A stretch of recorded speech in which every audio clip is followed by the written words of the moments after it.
101.5 megahertz. A place of your feelings.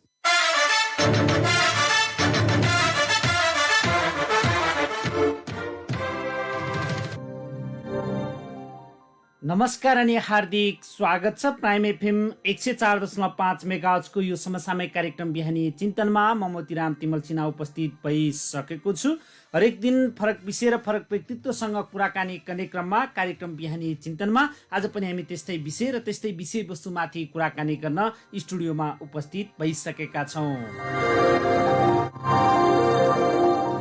कार्यक्रम बिहानी चिन्तनमा आज हामी पछिल्लो राजनीतिक घटनाक्रमसँग जोडिएर वरिष्ठ पत्रकार एवं आदरणीय व्यक्तित्व विश्लेषक देवप्रकाश त्रिपाठीज्यूसँग कुराकानी गर्नेछौँ। संसद विघटनको विरोध गर्ने राजनीतिक दलहरूले नै चलिरहेको संसद बन्द गरेर अन्त्य गरेर अध्यादेश जारी गरेका छन् र अध्यादेश पछाडि मुलुकमा राजनीतिक दलहरू फुट्ने क्रम पनि सुरु भएको छ, चोइटिने क्रम पनि सुरु भएको छ र राजनीतिक अस्थिरता सुरु भयो भनेर चिन्ता पनि व्यक्त हुन थालेको छ। कार्यक्रम बिहानी चिन्तनमा आज हामी यी समग्र विषयवस्तुमाथि कुराकानी गर्नेछौँ। हामीसँग टेलिफोन सम्पर्कमा आदरणीय व्यक्तित्व वरिष्ठ पत्रकार एवं विश्लेषक देवप्रकाश त्रिपाठीज्यू हुनुहुन्छ। हामी कार्यक्रम बिहानी चिन्तनमा यहाँलाई हार्दिक स्वागत गर्न चाहन्छौँ। स्वागत छ यहाँलाई कार्यक्रम बिहानी चिन्तनमा। धन्यवाद छ मोतीजी। संसद 2 पटक विघटन भयो र सर्वोच्च अदालतले परमादेश मार्फत सरकार गठन र संसद पुनर्स्थापना गर्ने निर्णय सुनायो। त्यस लगत्तै सुरु भएको संसदले कुनै बिजनेस पनि पाएन र हठात संसद अन्त्य भयो र फेरि अध्यादेश जारी भयो। हिजो यसैको विरोध गर्ने राजनीतिक दलहरू फेरि पुनः यही बाटोमा लागेका छन् वा यही प्रक्रिया अपनाउन सुरु गरेका छन्। अब फेरि मुलुक पहिलाकै अवस्थामा फर्कन लागेको वा अस्थिरतातर्फ मुलुक प्रवेश गरेको हो? यहाँबाट सुरु गरौँ न हामी। धन्यवाद मोतीजी। अब यसलाई कसरी हेर्नु पर्यो भने नेपाली राजनीतिक कर्मीहरूमा एक प्रकारको प्रवृत्ति देखियो। त्यो चाहिँ अहिले केपी ओलीलाई विस्थापित गर्ने क्रममा जसरी विधि र प्रक्रियाका कुराहरू उठे, जसरी संसदको महत्त्व दर्शाइयो, जसरी केपी ओलीको कार्यशैलीमाथि प्रश्न उठाइयो, होलान् केपी ओलीका पनि कमी कमजोरी, तर त्यसलाई विधि र प्रक्रियाको आवरणमा केपीको विस्थापनलाई फोकस गरियो। त्यस बेला अहिले हेर्दा के देखिन्छ भनेदेखि उहाँहरूले जुन कुराको आफैले आलोचना गर्नुभएको थियो, जुन कुराप्रति आपत्ति जनाएर यो सरकारलाई विस्थापन गर्नुपर्ने कारण व्याख्या गर्नुहुन्थ्यो, अहिले सत्तामा गएको महिना दिन पुग्दा नपुग्दै त्यस बेलाका आफूले असहमति जनाएका सबै कुराहरू आफैले ग्रहण गरेको मात्रै होइन, जबरजस्ती कार्यान्वयन गर्न सुरु गरियो।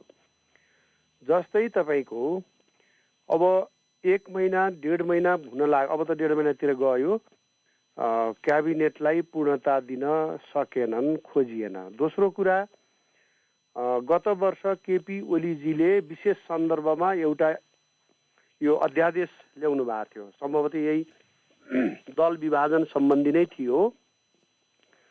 त्यसमा उहाँले केन्द्रीय समिति या संसदीय दलमा 2 मध्ये 1 ठाउँमा 40% पुर्याउन सक्ने व्यवस्था अध्यादेशमा गरेको देखिन्थ्यो। तर त्यसका विरुद्ध संयुक्त जनआन्दोलन गर्ने भनेर पार्टीको केन्द्रीय लेभलमा, पार्टीहरूको केन्द्रीय लेभलमा बैठक बसेर आन्दोलनको कार्यक्रम घोषणा भयो, ज्ञापन पत्र दिने कामहरू चाहिँ भयो। तर अहिले 20% कुनै 2 मध्ये 1 ठाउँमा ल्याउन सक्ने गरी पार्टी विभाजन गर्ने उद्देश्यले ल्याइयो। तर यसमा यति चाँडै यसरी एक्सपोज हुँदा पनि लाज नमान्ने परिस्थिति जुन देखियो, यसले के देखाउँछ भने नेपालमा विधि र प्रक्रिया अनुसार होइन, आफू अनुसार विधि र प्रक्रियालाई चलाउने, सञ्चालन गर्ने भन्ने चाहिँ प्रवृत्ति फेरि पनि देखियो र नेपाल कानुनी शासन अनुसार चल्न खोजेको छैन भन्ने पनि देखियो र अर्को सत्तालाई केन्द्रबिन्दुमा राखेर हेर्ने र जुन कुरा अर्को पक्षले गर्दा बेठिक देख्छन् बेठिक भनेर मान्छेलाई आन्दोलित गर्छन् त्योभन्दा अझै मुखरित भएर अर्को काम गर्ने, त्यही काम चाहिँ नि त्योभन्दा अझै मुखरित भएर गर्ने आफूले चाहिँ। भनेपछि यसले के देखाइदियो भने मुलुक अहिले पनि सत्ता केन्द्रित छ, देश केन्द्रित राजनीति अगाडि बढ्न खोजेन, सकेन। बरु त्यसबेला डेलिभरीको सवालमा केपी ओलीले कतिपय चाहिँ नि अब डेलिभरी दिन सक्नु भएन, त्यसका पछाडि विभिन्न कारण छन्। अर्थात् उहाँले धेरै ठुलो आशा पनि जगाउनु भयो र आशा जगाए अनुसार काम गर्न सक्नु भएन भनेर भन्न पाइयो, त्यस्तो देखिन्छ। अब परिस्थितिको पनि होला, अलिकता चाहिँ उहाँको टिम राम्रो नभएको पनि हुन सक्ला, जनताले अपेक्षा गरे अनुसार भएन होला। तर आशा पनि फेरि उहाँ आफै जगाउनु भयो। मानिसले अपेक्षा नगरेका विषयहरूमा पनि उहाँले चाहिँ आफूले यस्तो गर्न खोजेको भनेर मानिसलाई ज्यादा आशावादी बनाउनु भयो। तर यसका बावजुद राष्ट्रियताका कैयन महत्त्वपूर्ण सवालमा केपी ओलीले आफ्नो कार्यकालमा जुन योगदान दिनुभएको छ त्यसलाई हेर्दाखेरि चाहिँ नेपाल सुरक्षित हुने बाटोमा गएको थियो। अब पछि यो जुन 4 वटा 5 वटा दलहरूको बिचमा गठबन्धन रहस्यमयी ढङ्गबाट बन्यो, त्यसले विधि, प्रक्रिया, नियम, कानुन, संविधान आदि कुरा गर्दा गर्दै अन्त्यमा संविधानको रक्षा गर्ने भन्ने ठाउँमा चाहिँ उहाँहरूले आफूलाई पुर्याउनु भयो, त्यो अभिव्यक्ति दिनुभयो। अब यहाँ राष्ट्र रक्षाको कुरा उठिराखेका थियो, उहाँहरूले संविधान रक्षाको कुरा उठाउनु भयो। केपी ओलीजीले राष्ट्रियताको सवालमा अलिकता फोकस गरेर आफूलाई अगाडि बढाउन खोज्नु भएको देखिन्थ्यो। त्यसका अहिले हामी चर्चा गरौँला, त्यसका केही उदाहरण पनि छन्। तर वर्तमान गठबन्धन सत्ताले न राष्ट्रको राष्ट्रियताको कुरालाई, मुद्दालाई सम्बोधन गर्न खोज्यो, न जनतालाई डेलिभरी दिने कुनै विशेष कार्यक्रम ल्याउन खोज्यो अहिलेसम्म। केवल अब अहिले चाहिँ कस्तो देखिन्छ भनेपछि अब मध्यावधि चुनाव, अब त अर्ली इलेक्सन भनौँ, केपी ओलीले गराउँदा बेठिक थियो, अब अर्ली इलेक्सन पनि उहाँहरू गराउन खोज्नुहुन्छ, सत्ता हातमा लिएर चुनाव गराउन खोज्नुहुन्छ भन्ने देखिन्छ। त्योसम्म पो देखिन्छ। भनेपछि यसले नेपाली राजनीतिलाई फोहोर बनाउने प्रक्रिया जारी छ। यसको शुद्धिकरण हुनको लागि धेरै लामो समय प्रतीक्षा गर्नुपर्ने हुन्छ जस्तो देखिन्छ मोतीजी। जस्तै यहाँले अहिले यो फेयरिस्ट बताइरहँदाखेरि अहिले दलहरू फुट्ने क्रम पनि सुरु भएको छ, जुन अध्यादेशको पनि हामीले थोरै चर्चा पनि गऱ्यौँ। यो संविधानले त्यही व्यवस्था गरेको थियो वा संविधानको रक्षा गर्छौँ, संविधानको रक्षा भएन भन्नेहरूले यही व्याख्या गरिरहेका थिए? सर्वोच्चको आदेश पनि यही थियो र? थिएन, त्यही त म भन्दैछु। संविधानकै कुरा गर्ने हो भने पनि यो संविधानले गरेको के हो भनेदेखि राजनीतिक अस्थिरताबाट मुलुकलाई जोगाउनको लागि, राजनीतिक स्थिरताको लागि भएर दुईटा कुरा गर्यो यो संविधानले। एउटा, 2 वर्षसम्म सरकारका विरुद्ध अविश्वास प्रस्ताव संसदमा ल्याउन नपाइने भन्ने एउटा व्यवस्था गर्यो। अर्को, पार्टी र संसदीय दल दुवै ठाउँमा 40% नपुर्याइकन दल विभाजन हुन नसक्ने व्यवस्था पनि गर्यो। यो दुईटा व्यवस्था संविधानले किन गर्यो भनेपछि यसले अब पहिले जुन प्रवृत्ति देखिन्थ्यो, राजनीतिक रूपमा जुन अस्थिरता प्रकट हुन्थ्यो मुलुकमा, त्यसलाई निषेध गर्न वा त्यसलाई नियन्त्रण गर्न या त्यसलाई निरुत्साहित गर्नको लागि त्यो व्यवस्था संविधानले गरेको। तर त्यही संविधानको भावना विपरीत अहिले नै निर्णयहरू भइसकेका छन्। राजनीतिक स्थिरतासँग पनि सरकार नभएको भन्ने त देखियो।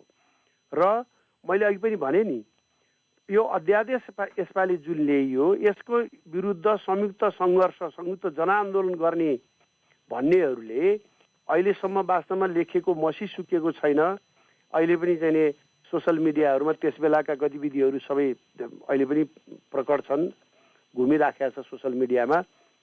निर्लज्ज ढङ्गले चाहिँ यस प्रकारको कार्यव्यवहार प्रस्तुत भयो र पहिलेको सरकारले केही कमजोरीहरू गर्यो होला, अनि त्योभन्दा पहिलेको सरकारले कमजोरी गर्यो, त्यस कारणले हामीले पनि गर्न पाउनुपर्छ भन्ने त्यस्तो खालको चाहिँ नि तर्कहरू, त्यस्ता धारणाहरू प्रकट भए देखिन्छन्। र अहिले जसरी पार्टी फुटाउने क्रम सुरु भयो, पार्टी विभाजन गराउनको लागि अध्यादेश ल्याइदिने मुलुकको आवश्यकताले होइन, अर्को पार्टीलाई सत्यानाश गरेर आफ्नो उत्थान देख्ने, अर्काको अप्ठ्यारोलाई आफ्नो सप्ठ्यारोको रूपमा बुझ्ने, अर्काको समस्यालाई आफ्नो समाधानको रूपमा बुझ्ने र सो अनुसार व्यवहार गर्ने जुन कामहरू भयो, यसले मुलुकको राजनीति अब धेरै लामो समयसम्म स्थिरतातर्फ नजाने, कुनै न कुनै रूपको तनाव र अन्योलका बीचमा नेपाली राजनीति गुज्रने र नेपाली राजनीतिक नेतृत्वले देशको हितमा केन्द्रित भएर काम गर्न नसक्ने अवस्था चाहिँ फेरि पनि प्रकट भयो भन्नुपर्छ हामीले। भनेपछि यहाँले भने जस्तो हिजो ताजा जनादेशमा जाने कुरा ठिक थियो, सर्वोच्चले पुनर्स्थापना गरिदिएको संसदले पनि 1 महिना पनि त्यहाँभित्र कुनै बिजनेस पनि प्राप्त गर्न सकेन, प्राप्त गरेका बिजनेसलाई पनि छलफलमा लगेन र त्यो अन्त्य गरेर अध्यादेश जारी गर्यो एकातिर। अर्कोतिर चाहिँ फेरि यो सरकारले जारी गरेको अध्यादेश दल जसलाई फुटाउनु थियो त्यो फुटिहाल्यो, दर्ता हुने बित्तिकै अब यो विरोध पनि भयो, फिर्ता लिने अध्यादेश निष्क्रिय बनाउने प्रक्रिया पनि सुरु भयो। यी कुराहरूले के देखिन्छ? अहिले यही गतिविधि भइरहेको छ कि कसरी बुझौँ हामी? अब यसमा पहिलो कुरो के हो भने सर्वोच्च अदालतले जसरी निर्णय लियो, जे जस्ता तर्कहरू गर्यो, यो पृथ्वीको कुनै पनि देशमा, प्रजातन्त्र भएको देशमा हुन नसक्ने प्रकारको व्याख्या भयो। यस्तो प्रकारको निर्णय संसारमा अरू कुनै, हुन त हामीले सबै संसारको पढ्न बाँकी होला, तर हामीले जति बुझेका छौँ, जति पढेका छौँ, यो दुनियाँमा काहीँ नभएको निर्णय सर्वोच्च अदालतको नाममा आयो। त्यो सर्वोच्च आफैले पनि संविधानलाई पालना गर्यो भनेर भन्ने ठाउँ रहेन। यो राजनीतिक घटनाक्रममा ऊ आफू पनि एउटा पक्षको भएर फैसला गर्यो भनेर कसैले प्रश्न उठायो भने हामीलाई होइन भन्न गाह्रो छ, कुनै प्रकारको तर्क दिन गाह्रो छ। त्यसका विरुद्ध सर्वोच्चको फैसलाले पनि मुलुकमा राजनीतिक अस्थिरता बढाउन र पक्षधरताको राजनीतिमा विभिन्न पक्षलाई सामेल गर्न सहयोग पुर्यायो।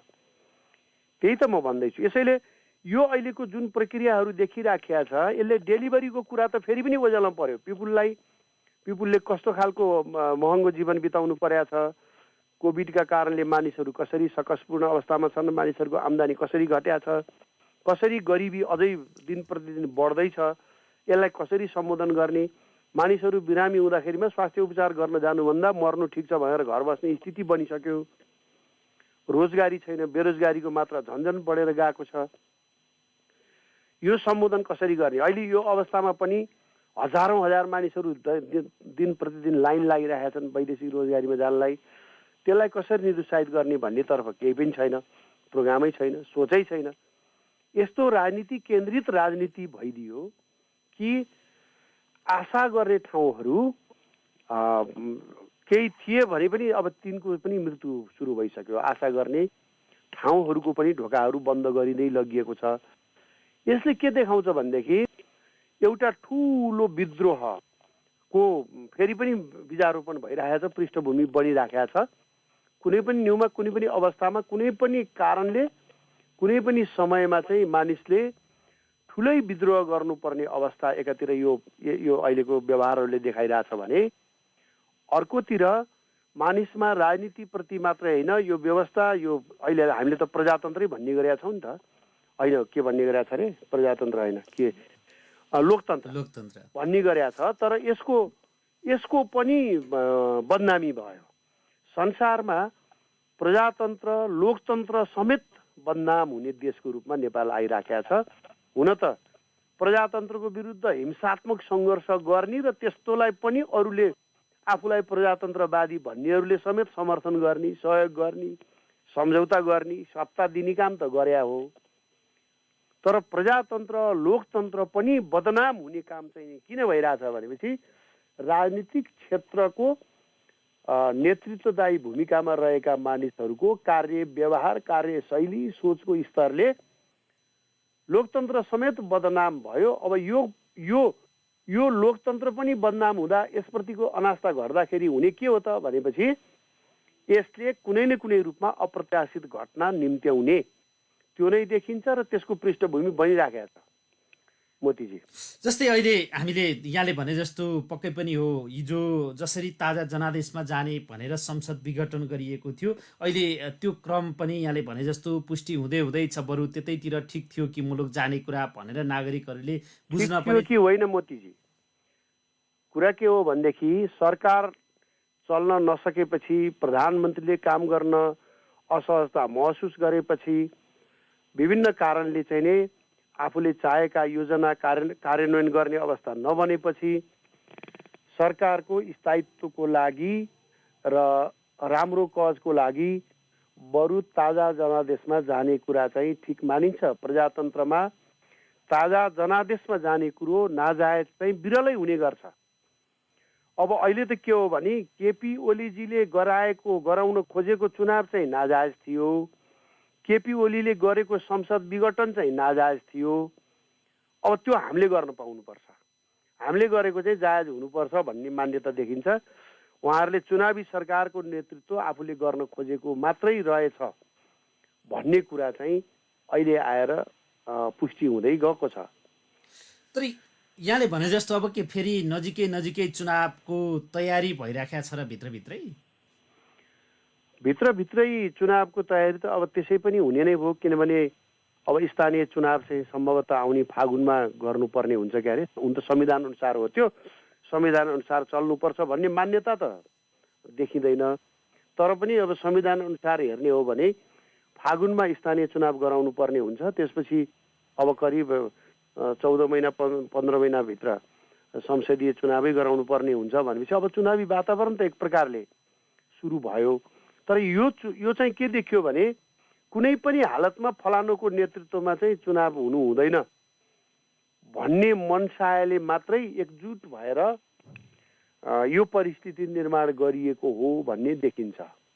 त्यो त गठबन्धनको नेतृत्व गर्ने दलका नेताहरूले नै भन्नुभएको छ नि, होइन? केपी ओलीको प्रतिगमन विरुद्ध, केपी ओली प्रवृत्ति विरुद्ध चाहिँ तल्लो तहदेखि माथिल्ला सबै तहहरूमा एकजुट भएर एकता गरेर निर्वाचनमा होमिनु पर्यो भनेर घोषणा गर्नुभएको छ नि।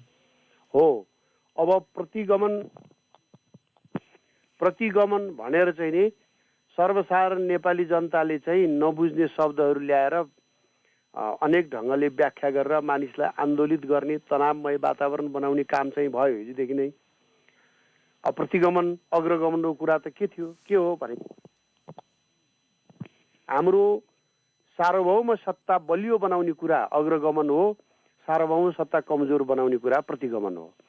हाम्रो राष्ट्रिय एकता बलियो बनाउने कुरा अग्रगमन हो, राष्ट्रिय एकता कमजोर बनाउने कुरा प्रतिगमन हो। नेपाली जनताले जनताको बीचमा अपराधजन्य व्यवहार घटाउनु अग्रगमन हो, अपराधजन्य चाहिँ क्रियाकलाप बढ्नु, अपराधले प्रोत्साहन पाउनु प्रतिगमन हो। शान्ति र स्थिरता हुनु अग्रगमन हो, अशान्ति र अराजकता हुनु प्रतिगमन हो। अनि मानिसले रोजगारी पाउनु अग्रगमन हो, बेरोजगारी बढ्नु प्रतिगमन हो। मानिसको यो विकासको गुणस्तर बढ्नु, एकदम राम्रो क्वालिटीको विकास हुनु, विकास निर्माणका कार्यक्रमहरू अगाडि बढ्नु अग्रगमन हो, त्यसको विरुद्धका क्रियाकलाप प्रतिगमन हो। मानिसले मानिआएको धर्म, संस्कृति, परम्परा सबैले सुरक्षित वातावरणमा मनाउन पाउनु, आफ्नो संस्कृति, आफ्नो सांस्कारिक व्यवहार अनुसार आफ्नो जीवन चलाउन पाउनु अग्रगमन हो, त्यसमा अवरोध पैदा गर्नु प्रतिगमन हो। अनि केपी ओलीले के चाहिँ यी सबै कुराहरू मध्येमा एउटा बुँदा कुन चाहिँ थियो त यो प्रतिगमनतर्फ जाने? हामीले यो कुरा नेपाली जनताको बीचमा राम्रोसँग लैजाने पनि सकेनौँ, लैजान खोजेनौँ। वास्तवमा रियालिटी के थियो त भनेपछि प्रचण्डजीले लक्ष्य तय गर्नु भएको छ, साम्यवाद समाजवादमा छलाङ मार्ने भन्ने उहाँहरूको दस्तावेज पनि छ। अनि त्यो एकदलीय अधिनायकवादमा पुग्ने कुरालाई चाहिँ उहाँहरूले अग्रगमन भन्नुभयो। त्यसलाई रोक्ने र प्रजातन्त्र नै बलियो बनाएर जानुपर्छ भन्ने अवधारणालाई चाहिँ प्रतिगमन भनिदिनु भयो। अनि जनताले बुझ्न त बाँकी नै थियो, जनतालाई गाली गर्ने कुरा नि भएन, सबै बुझ्ने सामर्थ्य पनि हुँदैन सबैमा। वास्तवमा चाहिँ नि भुलभुलैयाको वातावरण सिर्जना गरियो। मानौ सबै समस्याको चाहिँ जड चाहिँ नि यही सरकार हो भन्ने प्रकारले प्रचार गरियो। अनि हो रे भएर धेरैले समर्थन गरे, यो परिस्थिति बन्यो। तर वास्तवमा यो अब चाहिँ मुलुक प्रतिगमनतर्फ गयो, किनभने प्रचण्डजी हिजोको कम्युनिस्ट पार्टीको हैसियतलाई, हिजोको संसदीय हैसियतलाई, हिजोको कम्युनिस्ट पार्टीको राजनीतिक शक्तिलाई उपयोग गर्दै त्यसको कमान्डर आफू बनेर अर्कै ठाउँमा मुलुकलाई पुर्याउन चाहनुहुन्थ्यो। अर्थात् स्थापित प्रजातान्त्रिक मूल्य मान्यताहरूलाई पनि नष्ट गर्दै अर्कै ठाउँमा पुग्न चाहनुहुन्थ्यो। तर केपी ओलीजीले विभिन्न निर्णयहरू, जोखिमपूर्ण निर्णयहरू लिएर प्रचण्डको मार्गमा, अधिनायकवाद प्राप्तिको मार्गमा अवरोध पैदा गर्नुभयो। त्यही अवरोध पैदा गरेका कारणले प्रतिगामी केपी ओली पनि त्यस बेला भनियो। वास्तवमा प्रतिगमन चाहिँ त्यस कारणले भनिएको थियो। अब अहिले आएर हेर्दाखेरिमा चाहिँ अब मुलुक फेरि प्रजातन्त्रबाट फेरि प्रतिगमनतिर जाने हो कि भने जस्तो किन भयो भने समाप्त भइसकेको त्यस्तो खाले प्रतिगामी शक्ति, मैले भन्नु पर्दा प्रजातन्त्र विरोधीलाई प्रतिगामी भन्ने हो, मैले मात्रै होइन, यो संसारमा सबैले भन्ने के हो भने प्रजातन्त्र अग्रगमन हो, प्रजातन्त्र भत्काएर एकदलले अधिनायकवादमा जाने कुरा प्रतिगमन हो। अब चाहिँ त्यो प्रतिगमनलाई फेरि पनि चाहिँ नि पुनर्जीवित गर्ने, कसरी पुनर्जीवित गर्ने भनेपछि एउटा काङ्ग्रेस पार्टी छ, काङ्ग्रेस पार्टीले माओवादीको अप्ठ्यारो आयो कि गएर काँध हालिहाल्छ। के खालको गठबन्धन हो यो? दुनियाँमा अहिलेसम्म चाहिँ नि काङ्ग्रेसले प्रजातन्त्रको कुरा गरे त नक्कली कुरा रहेछ कि क्या हो जस्तो पनि लाग्ने। किनभने जब जब माओवादीको अप्ठ्यारो पर्छ, जब जब आगामी चुनावमा माओवादीले चाहिँ नि 2 सिट 3 सिट 5 सिट भन्दा ल्याउँदैन भन्ने अनुमान हुन थाल्छ, त्यसपछि काङ्ग्रेस गएर जुरुक्क बोकिहाल्छ माओवादीलाई। भनेपछि यो अब फेरि शक्ति सञ्चय गर्ने, अब फेरि चाहिँ नयाँ ठाउँमा उनीहरूकै चाहेको ठाउँमा, खास गरिकन प्रचण्डजीहरूले चाहेको ठाउँमा मुलुकलाई पुर्याउने परिस्थिति अहिले निर्माण गरिँदैछ। जस्तै अहिले माओवादीहरू जति एकत्रित गर्न, पुनर्सङ्गठित गर्न खोजिँदैछ। एउटा अहिले तराईमा खटिनु भएको छ यो उसको विषयलाई लिएर, यो देशलाई राष्ट्रिय के भन्छ, यो बहुराष्ट्रिय राज्य बनाउने, जातीय राज्य बनाउने भएर यता गोर्खातिर चुनाव जितेर अहिले तराईतिर खटिनु भएको छ। अब ती व्यक्ति आफूले माओवादी छोड्या भन्थे, अहिले पनि माओवादीमै रहेछन् आखिर। तिनी पनि, त्यसपछि मोहन वैद्य पनि, त्यसपछि प्रचण्ड पनि, र यो सबै नेत्र विक्रम चन्द विप्लवलाई समेत जोड्ने र त्यसमा माधव कुमार नेपालको टोलीलाई समेत जोडेर एउटा चाहिँ बलियो कम्युनिस्ट आन्दोलन, कम्युनिस्ट पार्टी निर्माण गर्ने भन्ने सुरु भएको छ र त्यसको लागि काङ्ग्रेस पार्टीले सहयोग पुर्याइराखेको छ। भनेपछि सम्भवतः आगामी चुनावमा पनि यही विचार पक्षधर चाहिँ एकजुट भएर चुनाव लड्ने होला, उम्मेदवारी दिने होला, साझा उम्मेदवार बनाउने होला। भनेपछि अब त के देखियो भनेपछि प्रतिगामीहरू अहिले सत्तामा पुगे, जसले प्रजातन्त्र भत्काउन चाहन्छन्, बचे खुचेको प्रजातान्त्रिक मूल्य मान्यता पनि नष्ट गर्न चाहन्छन्, उनीहरू एक ठाउँमा भए। र यो इतिहासको बडा रोचक तर नरमाइलो क्षण के हो भने प्रजातन्त्र नै स्थापना गर्नको लागि भनेर लडेको काङ्ग्रेस पार्टी पनि प्रतिगामीको मतियार अहिले बनिराखेको छ। हामीले विषयलाई यसरी बुझ्नुपर्छ र बुझाउनुपर्छ जस्तो लाग्छ मलाई मोदीजी। तर अब यहाँले भने जस्तो अहिले त अग्रगमनका कुरा गरिएका छन्। नयाँ दल जस्तै माधव कुमार नेपालको नेतृत्वमा नयाँ दल दर्ताको प्रक्रियामा छ। झन्डै अब 1-2 दिन भित्रै त्यो दर्ता हुन्छ। यता सभामुखले दलले कारबाही गरेर पठाएका सांसदहरूलाई कारबाही गर्नुहुन्न रोकिराखेको अवस्था छ। यी समग्र घटनाक्रमले अबका परिदृश्यहरू मुलुकको अगाडि के देखिन सक्छन्? अघि यहाँले सुन्नुहोस् न, यो भन्दा नाङ्गो कुरा के हुन्छ भन्नुहोस् त। अस्ति भर्खर माओवादीका सांसदहरूले पार्टी अनुशासनभन्दा बाहिर गए भनेर 5 जना माओवादीका सांसदहरूलाई सांसद पदबाट मुक्त गरिदिनु भनेर चिठी लेख्यो माओवादीले। भोलिपल्टै चाहिँ अग्नि सापकोटाले चिठी घोषणा गरिदिनु भयो उहाँहरूको सांसद पद चाहिँ गयो भनेर। अब त्यस्तै खालको गल्ती, अपराध अर्को पक्षले गर्यो। भनौँ न, अहिलेको अवस्थामा माधव नेपालजीहरूले पार्टीको व्हिप उल्लङ्घन गर्नुभयो। पार्टीले चिठी लेख्यो, उहाँहरूलाई चाहिँ अब सांसद पदबाट मुक्त गर्नु भनेर माग गरेर चिठी लेख्यो। तर अब हेरिराखेको छ मानिसले यस्तो निष्पक्ष व्यवहार, पक्षपाती व्यवहार देखिराखेको छ, तै पनि निर्लज्ज ढङ्गले त्यस्तो व्यवहारलाई चाहिँ निर्लज्जै भएर चाहिँ एक अर्कै व्यवहार गर्नुभयो। पहिलेको भन्दा नितान्त भिन्न व्यवहार उहाँले गरेर देखाउनुभयो, देखाइराख्नु भएको छ। मैले भने नि सुरुमै, यो नियम कानुन विधि प्रक्रिया के अनुसार पनि छैन। उहाँहरू सबैजना आफ्नो समूह स्वार्थ, आफ्नो राजनीतिक स्वार्थको दायराभन्दा माथि उठ्नै खोज्नु भएन, उठ्नै सक्नु भएन। यसले के देखाउँछ भनेपछि अघि नै मैले भने जस्तै नेपाली राजनीतिप्रति वितृष्णा थप बढ्ने। अब त्यति मात्रै भएर पहिले आजभन्दा चाहिँ 21-22 वर्ष अगाडि पनि शेरबहादुरजी प्रधानमन्त्री हुनुहुन्थ्यो।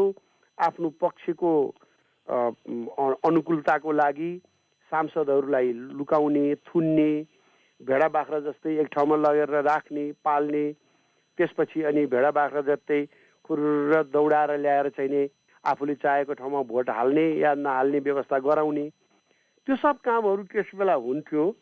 अब अहिले 22-23 वर्षपछि फेरि पनि विभिन्न रिसोर्टहरूमा चाहिँ केन्द्रीय नेता सांसदहरूलाई लगेर राख्ने क्रम फेरि पनि सुरु हो। त्यो विकृति त्यही चक्र हुन त।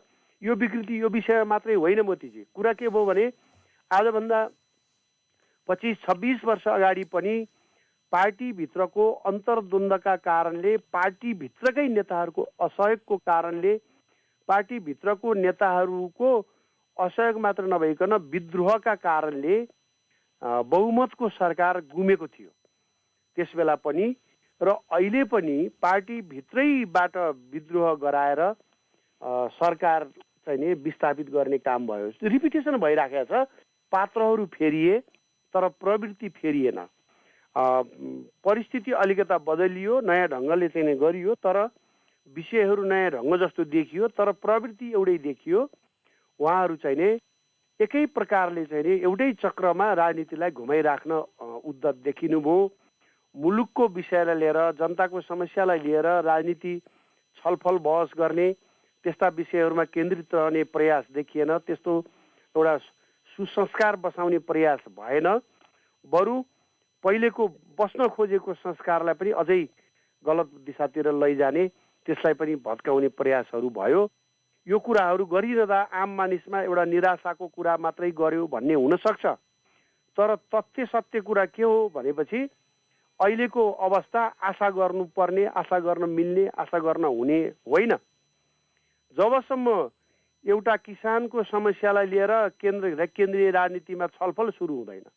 तपाईँ काभ्रेपलाञ्चोक जिल्लामा हुनुहुन्छ, अब 5 थरका किसानहरूले कहिलेकाहीँ तरकारी फालेको सुन्छु, तर राजनीतिको केन्द्रबिन्दुमा बस्नेहरूले कहिले बहस गर्यो? राजनीतिको केन्द्रबिन्दुमा बस्नेहरूले त्यस विषयमा बहस गर्नु पर्थ्यो नि। किसानले आफ्नो उत्पादन चाहिँ फाल्नुपर्ने अवस्था किन आयो भनेर बहस गर्नु पर्थ्यो। भ्रष्टाचार किन बढ्यो त्यो बहस गर्नु पर्थ्यो। विकास निर्माणको कामको क्वालिटी किन भएन त्यो बहस हुनु पर्थ्यो राजनीतिको केन्द्रबिन्दुमा। अनि त्यसलाई कसरी द्रुत गति दिने राजनीतिक केन्द्रबिन्दुमा बहस हुनु पर्थ्यो। विकास निर्माणको कामलाई गुणस्तरीय बनाउने, भ्रष्टाचार शून्य बनाउने र द्रुत गतिमा काम सम्पन्न गर्ने कामहरू किन भइरहेको छैन भनेर बहस हुनु पर्थ्यो। यस्ता जनताका कुनै पनि समस्यालाई लिएर बहस नहुने, जहिले पनि एकै प्रकारको उहाँहरूको सत्ता केन्द्रित सोच अनुसार प्रकट भएका व्यवहारको वरिपरि हाम्रो समेत, हामी सर्वसाधारण जनताको समेत यो तनाव बढ्ने गरी चाहिँ उहाँहरूले व्यवहार गरिराख्नु भएको छ। त्यसैले यसको परिणाम भनेको के हो भने, अन्तिममा हुने भनेको के हो भने अब व्यवस्थै बदल्नु पर्छ भन्ने ठाउँमा मानिस पुग्ने हो। संविधानका या त अन्तर्वस्तु बदल्नुपर्छ या संविधानै बदल्नुपर्छ। पहिले भन्दा झन् समस्या भने जस्तो आयो क्या। कस्तो भने एउटा कथा सुनेको थिएँ मैले। ऊ बेलामा कहिले कुनै एकजना मानिसले विवाह गरेछन्, अनि सन्तान भएन भनेर फेरि अर्को विवाह गरेछन्, सन्तान भएन भनेर फेरि अर्को बिहे गरेछन्, अर्कोबाट नि भएन भनेर बिहे गर्दै जाँदा 7वटी पुगेपछि 7औं श्रीमतीले त उनैलाई चाहिँ नि मार्नको लागि हतियार उठाउन थालिछन्। भनेपछि अब चाहिँ विवाह गर्ने काम मात्र रोकिएन, त्यसपछि यो प्रक्रिया नै गलत थियो भन्ने ठाउँमा पुगेको थियो। त्यस्तै नेपालमा संविधानले भएन, यो संविधानले भएन, यो संविधानले नि भएन भन्दै अब सबभन्दा बेस्ट संविधान ल्याउने भएर ल्याएको त यो संविधान त झन् देशलाई एकताबद्ध हुन नदिने, राजनीतिक स्थिरता पनि नदिने, नेपालीले मानिआएको धर्म कर्म पनि नाश गर्न खोज्ने, नाश गर्ने प्रवृत्तिलाई अर्थात् विदेशी धर्मलाई चाहिँ नि प्रोत्साहन गर्न खोज्ने त्यस्तो खालको प्रवृत्ति पो झन् बढेर गए त।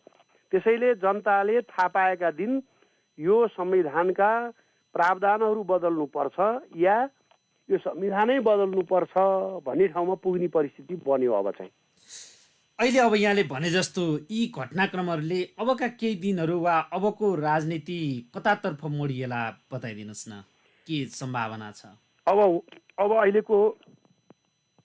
अहिलेको सत्ता पक्षले लैजान खोजे चाहिँ सत्ता हातमा लिएर चुनाव गराउने, राज्य संयन्त्रलाई आफ्नो पक्षमा प्रयोग गर्ने, उपयोग गर्ने र चुनाव जितेर अहिलेको उहाँहरूको जुन राजनीतिक हैसियत छ, संसदीय हैसियत छ, त्यसलाई चाहिँ नि वृद्धि गर्ने र अनि यो संविधानमा घुन पुतला लाग्न नदिने परिस्थिति बनाउने। किनभने अहिलेको यो गठबन्धन भनेको अदृश्य शक्तिले बनाएको गठबन्धन हो। जस्तै माधव कुमार नेपाल 15 वर्षसम्म नेकपा एमालेको कमान्डर भएर बस्नुभयो। अनि एउटा कार्यकाल अर्को व्यक्ति आएर त्यसको कमान्ड गर्न खोज्दा उहाँले पार्टी विभाजन गरिदिनु भयो। आफैले बनाएको हुर्काएको कुरालाई वा कुनै पनि वस्तुलाई, तत्त्वलाई, सम्पत्तिलाई तहस नहस बनाउने काम कुनै पनि शुद्ध दिमागको र सन्तुलित दिमागको मानिसबाट हुन सक्दैन। या त्यस्तो खालको काम चाहिँ यो साधारण शक्ति लागेर हुँदैन। यो अदृश्य शक्ति यसपटक निकै मजबुत ढङ्गले प्रकट भयो। अब आइरहेछ त कुराहरू। अहिले पनि माधवजी 25 वर्षभित्र 27 पटक इसाईको लगानीमा, इसाईको कार्यक्रममा, इसाईको योजनामा संसार घुम्नुभयो भनेर आएको छ। अनि अब प्रश्नै उठ्ने भयो, माधव नेपालजीले जतिसुकै समाजवाद र के काम कुरा गरे पनि उहाँ चाहिँ इसाईकरणको लागि काम गरिराख्नु भएको थियो कि समाजवादीकरणको लागि काम गरिराख्नु भएको थियो भन्ने प्रश्न उठ्यो नि।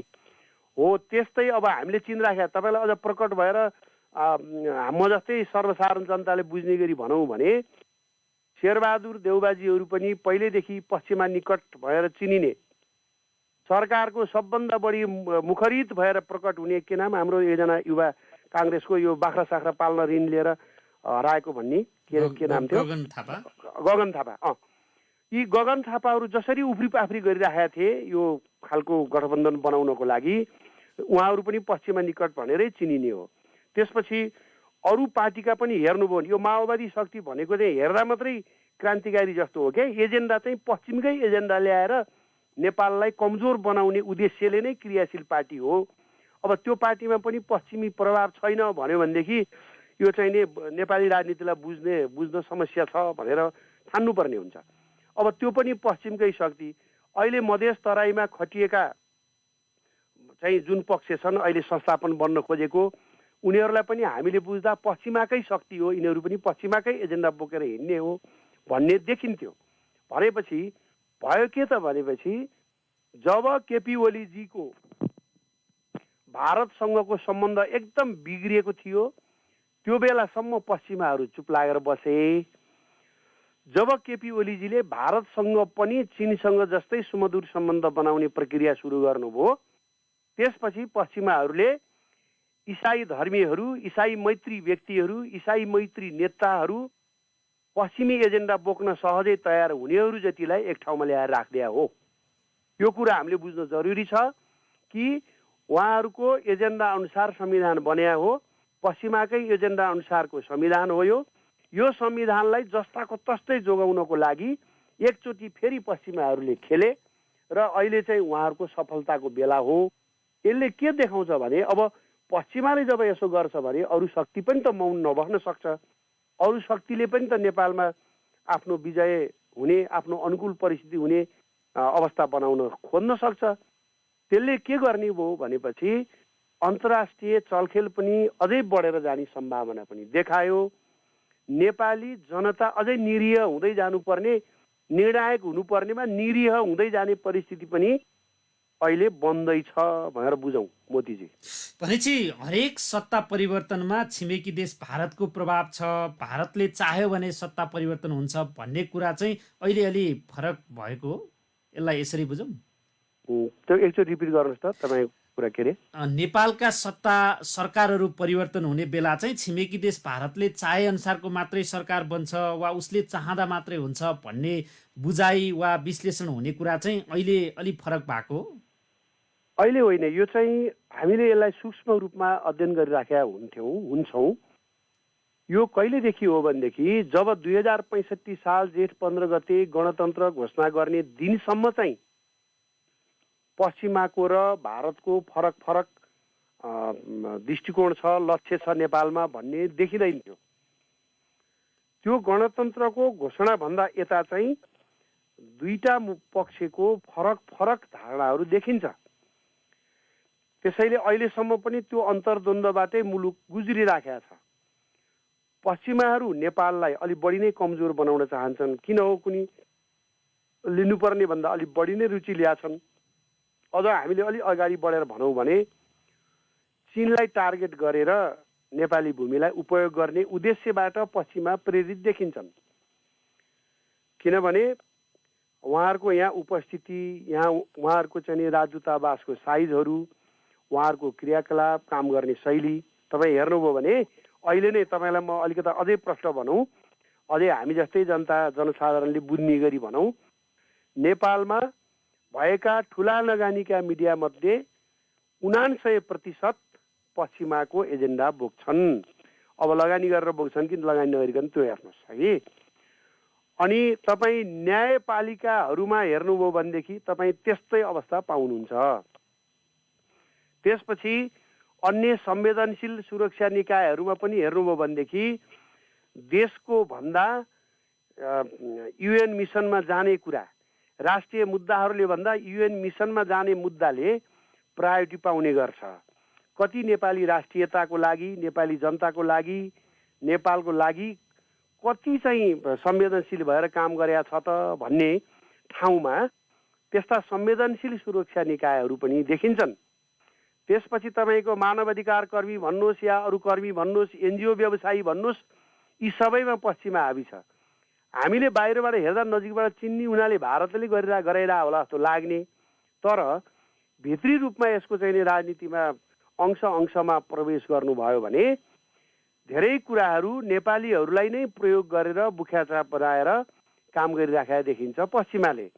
अब कसरी काम गरेका छ भनेपछि अहिले पश्चिमाको काम गर्ने शैली चाहिँ जसरी सुगौली सन्धिमा चन्द्रशेखर उपाध्याय दाहाल भन्ने मान्छे प्रतिनिधि हुनुहुन्थ्यो गजराज मिश्रसँगै, सुगौली सन्धिमा उहाँलाई चाहिँ नि 2200 बिघा जमिन दिएर यो र अलि केही नगद पनि दिएर अनि एउटा जिल्लाको मजिस्ट्रेट बनाइदिने भन्ने आश्वासन दिएर नेपालकै विरुद्ध नेपालको प्रतिनिधिले सही गर्यो सुगौली सन्धिमा। हो त्यो चन्द्रशेखर दाहाल जस्तै त्यसपछि यताका दिनमा पनि नेपाली नेतालाई, नेपाली प्रशासकलाई नै प्रयोग गरेर नेपालको विरुद्धमा निर्णय गराउने काम हुँदै आएको छ। अहिले मैले देखेको कुरा के हो भने नेपाली राजनीतिमा पश्चिमा यति धेरै हावी छ कि अरू शक्तिहरू निरीह बन्दै गएको देखिन्छ। त्यसैले संसदबाट अब हेर्नुहोस्, यहाँ संसदबाट सरकार हटाउन नसकिने भएपछि अर्कै निकाय, प्रयोगै गर्न नमिल्ने निकायलाई प्रयोग गरेर सरकार बनाइदिएबाट पनि त बुझ्नु पर्यो। त्यो अदालतको निर्णय र त्यसको फैसलामा लेखिएका बेहोराहरूले पनि त बुझाइराखेका छ त नेपाल कहाँबाट कसरी चलिराखेको छ, कसको रुचिमा चलिराखेको छ भन्ने कुरा त प्रष्ट बताइराखेका छ। अब हामीले बुझ्न मात्रै बाँकी हो, यो अब बुझ्नु पनि पर्छ, अब जनताले बुझ्दै पनि जालान् भन्ठानौ मोतीजी। अन्त्यमा यहाँको महत्त्वपूर्ण समय छ, हामी आगामी दिनमा पनि यी विषयवस्तुहरूसँग जोडिने छौँ। अब केही दिन चाहिँ हामी यहाँले भने जस्तो यस्तै छटपट्टिमा वा अस्थिरतामा हुन्छौँ र यो संविधान संशोधनका लागि वा संविधान पुनर्लेखनका लागि फेरि पनि आन्दोलन हुन सक्ने वा यो विषयमा बहस छलफल सुरु हुने सम्भावना चाहिँ छ कि छैन? अब यसको त लामो कुरै छैन, बहस छलफल त अब सुरु गर्नुपर्ने हुन्छ होइन। यही संविधान मैले बारम्बार भन्ने गरेको छु, यो संविधानको प्रस्तावनै देखि नै फेर्नुपर्ने आवश्यकता छ अन्तर्वस्तु के। यो संविधानको प्रस्तावनामा पृथ्वीनारायण शाहलाई चिन्दैन, बहादुर शाहलाई चिन्दैन संविधानको प्रस्तावनाले, राजेन्द्र लक्ष्मीलाई पनि चिन्दैन, राष्ट्र बनाउने जङ्गबहादुरलाई पनि चिन्दैन।